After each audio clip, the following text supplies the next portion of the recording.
Hey, what's going on YouTube? Welcome back to another video. Today's one's going to be all about parallax trajectory and the quickest ways to obtain it inside of Destiny 2. So there are going to be several methods, however I'm going to be pertaining more towards solo players, so if you play the game by yourself, this method will be viable to you. The fastest ways to actually obtain it are in a group, but I'm going to just be covering it for the solo player here in this video. So first of all, let's get into what parallax trajectory actually is and why you would want to farm it in such high amounts. So it's actually the new seasonal currency used for a host of different things. So the biggest one, at least in my opinion, is you can take it to the helm and over to the prismatic recaster and focus umbral engrams under the new seasonal tab, Season of the Lost, and get new specific Season of the Lost weapons and armor. And obviously depending on which tier you select here, it will cost more and more parallax trajectory, so just keep that in mind.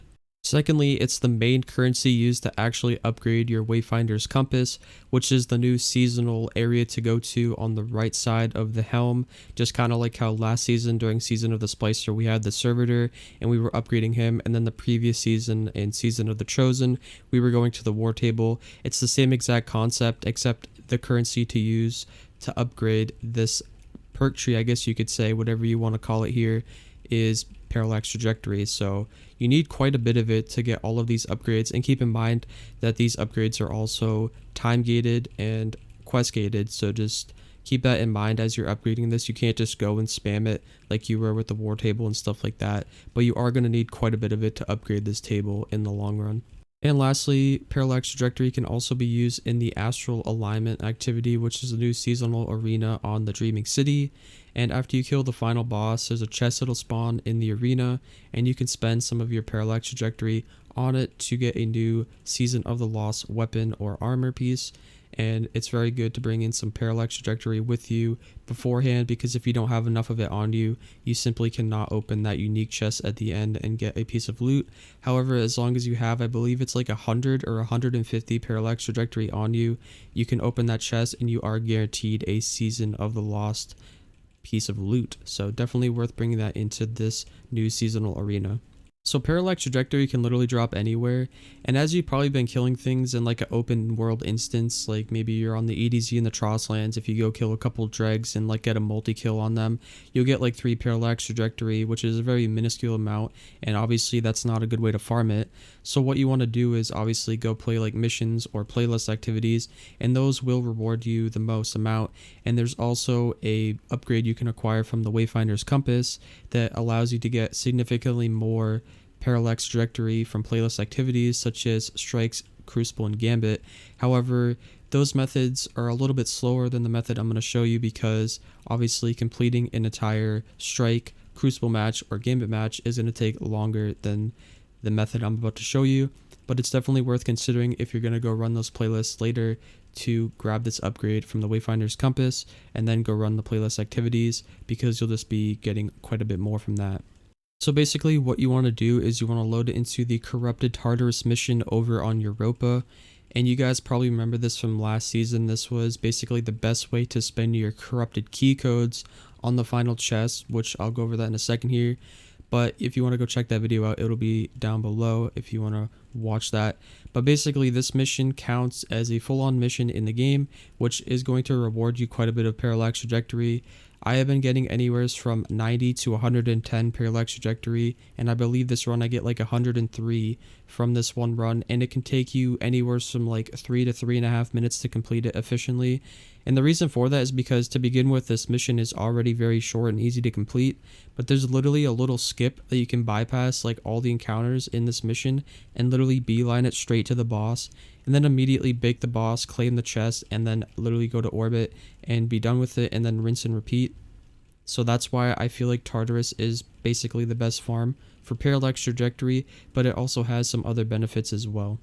So the other big benefit that I'm talking about with parallax trajectory farming in the Tartarus mission is that by running these missions, as you can see here, I'm able to claim a chest at the end using my corrupted key code, which you can also get specific Season of the Splicer loot if you are still chasing that and you still want to do that. So for anybody who doesn't know, you can hold up to 5 of these keys at a time in your inventory, and you can also have up to 5 in your postmaster as well. And basically use these keys in these corrupted versions of these expunge missions, and you can get specific splicer loot, and you can also get decrypted data, which you can then take back to the recaster and also focus season of the splicer engrams in one of the previous tabs. So it has multiple benefits there as well.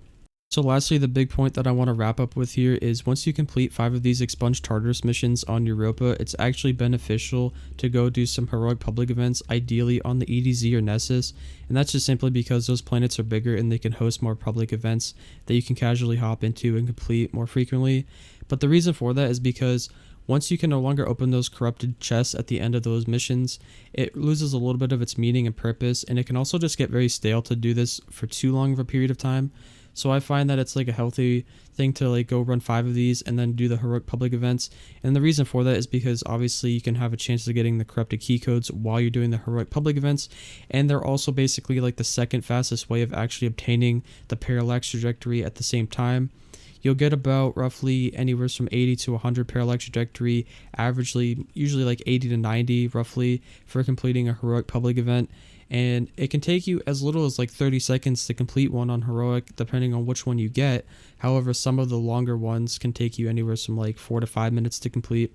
So averagely, you'll get a little bit less parallax trajectory for your time investment doing heroic public events. However, you can also be earning the key codes while you're doing that, and then you can go back in with the key codes to the expunge Tartarus mission on Europa and then spend them.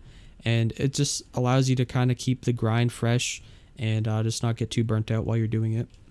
And also, for anybody who doesn't know, Bungie actually went ahead and increased the total amount of parallax trajectory we can hold on our Guardians from 1500 all the way up to 3000. So now we have quite a bit to hold, and I probably wouldn't have made this video if we could only hold 1500 at a time, because you could fill that up very casually playing any activity in the game. But the fact that we can hold up to 3000 now, and the recaster is quite pricey, I feel like this video has a little bit of meaning now because we can hold quite a bit of it, and we're also going to be spending quite a bit of it very quickly. So if you guys want to maximize your efficiency at farming parallax trajectory, you can go ahead and apply this method and let me know how it works for you in the comment section below. But anyways, that's going to do it for me today, guys. Thank you for watching. If you did like the video, be sure to give it a thumbs up and drop a comment below letting me know what you think. And also subscribe to the channel. We're getting very close to 1,000 subs, and I would very much appreciate it if you guys could show me some love. And that's going to do it for me today, guys. Thank you for watching, and I'll catch you in the next one. Until then, peace out. Have a good one.